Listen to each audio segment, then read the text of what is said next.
Well, she's taking almost her final journey out of this yard insofar as she's going on a barge that you can see before me.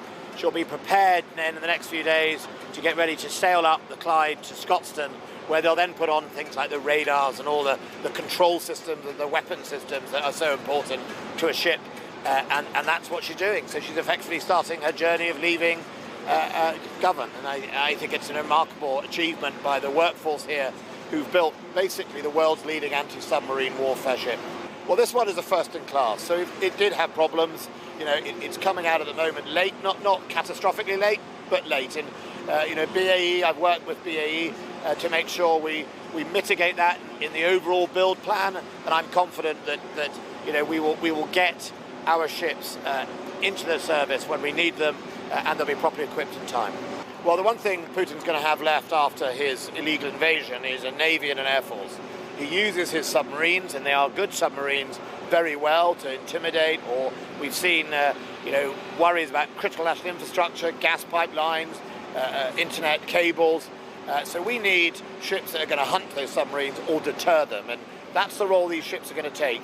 They are cutting edge, which is why Canada and Australia have also bought them, and that'll really keep everyone safe. It's a defensive ship designed out there so that submarines know one of these is in the water, they'll stay away. The Ukrainians have got to keep going in making sure that they press the momentum to keep pushing Russia back on the military front.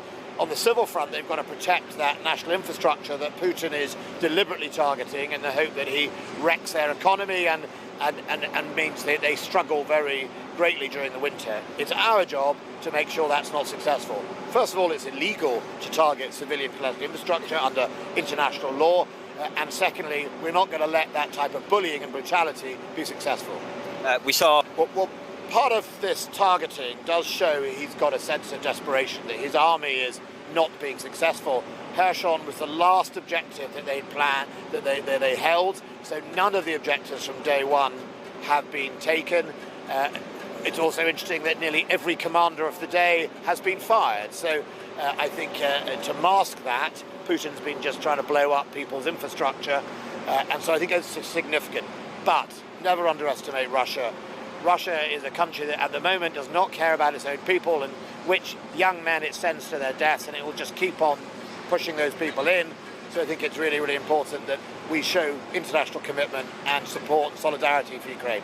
And if I can ask you about your response to the reports today about problems with supply of parts from Belgium to the nuclear submarines in the UK. Yeah, there's quite a bit of inaccuracies in that report. First of all, it's not linked to another order.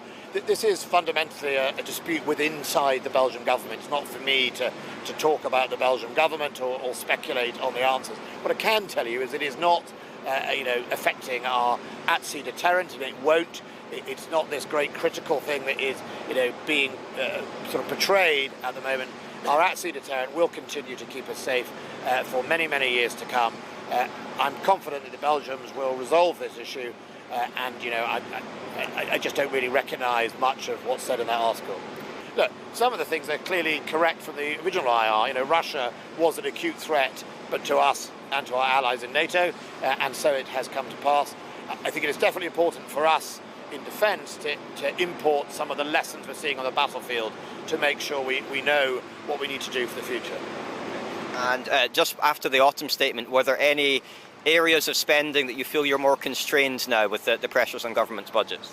Well, look, I've got inflation, like every department has got inflation.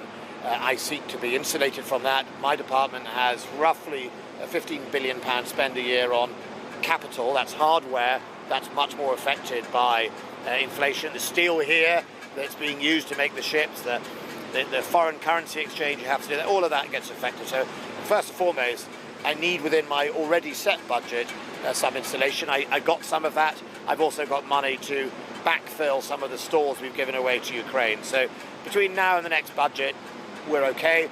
We'll have to then have another discussion when the government seeks to set out its longer term plans, which will be, I'm not the Chancellor, but it will be sometime next year. Minister, thanks very much. Cheers. Good. Well done. Of course, one final thing.